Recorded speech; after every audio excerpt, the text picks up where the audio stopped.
Il est peu probable que la situation s'améliore en Australie, vu que l'environnement mondial demeure difficile. Philippe Wechter, Natixis Asset Management.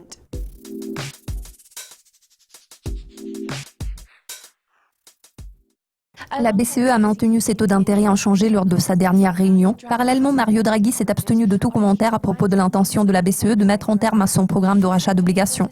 Philippe, vous attendiez-vous à ce genre de résultat? Que pouvez-vous dire sur l'impact de la décision de la BCE sur l'euro? En effet, cette décision est apparue conforme aux attentes. Nous ne sommes pas sans ignorer que les banques centrales, qu'il s'agisse de la BCE ou de la Fed, ont tendance à prendre des décisions importantes au moment où elles établissent des prévisions trimestrielles.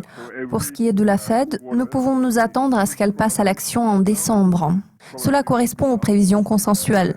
À l'heure actuelle, les banques centrales majeures préfèrent agir conformément aux attentes.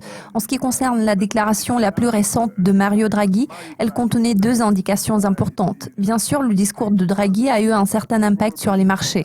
Premièrement, Mario Draghi a laissé envisager davantage de mesures d'assouplissement quantitatif en allant de l'avant. Pour l'instant, le timing exact du lancement de nouvelles mesures reste inconnu. Cependant, il se peut que le programme de relance soit prolongé au-delà de la période initialement prévue.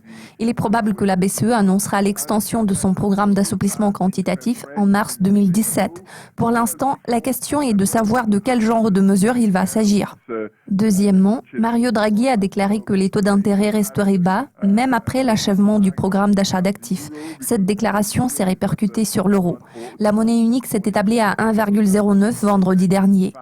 Par conséquent, le marché s'attend à ce que la politique monétaire accommodante de la BCE dure un peu plus longtemps que prévu.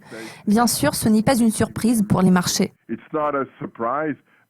Bien au contraire, ce n'est qu'une confirmation des attentes des participants au marché.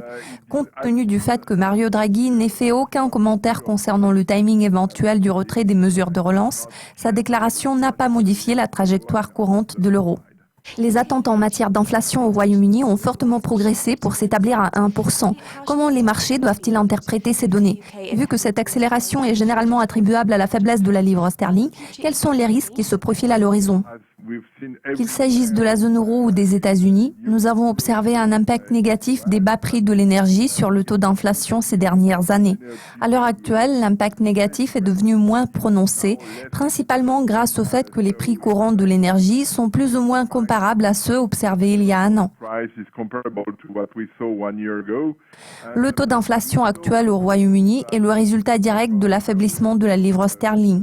Il est à noter que dans ce contexte marqué par une incertitude générale concernant les conditions économiques et une forte accélération de l'inflation, il est peu probable que les salaires puissent augmenter. Dans de telles circonstances, le scénario le plus probable est celui de la perte de pouvoir d'achat par la population britannique. Cela devrait inévitablement peser sur la demande interne. Nous devrions garder à l'esprit que l'affaiblissement de la livre est susceptible de pousser l'inflation à la hausse.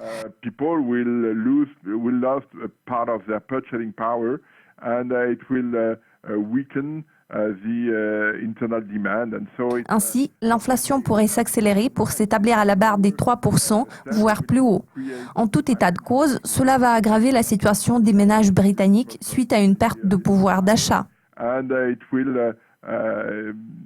Weaken the situation of UK households because they will lose purchasing power.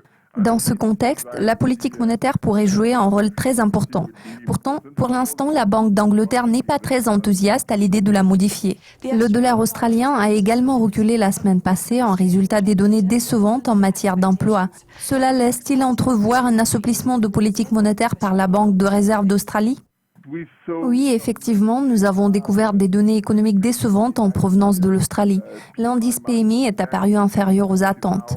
Cela témoigne d'une dégradation de la situation économique en Australie.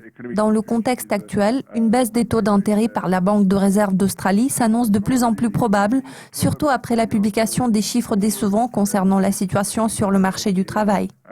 Par conséquent, nous pouvons nous attendre à ce que la Banque centrale du pays décide d'abaisser les taux d'intérêt lors de cette réunion ou bien lors de la réunion suivante.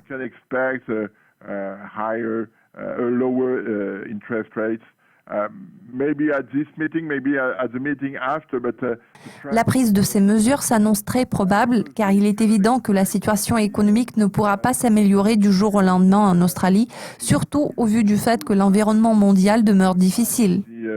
global environment is poor.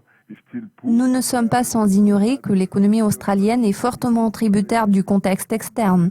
Nous sommes d'avis que nous verrons une baisse des taux cette année.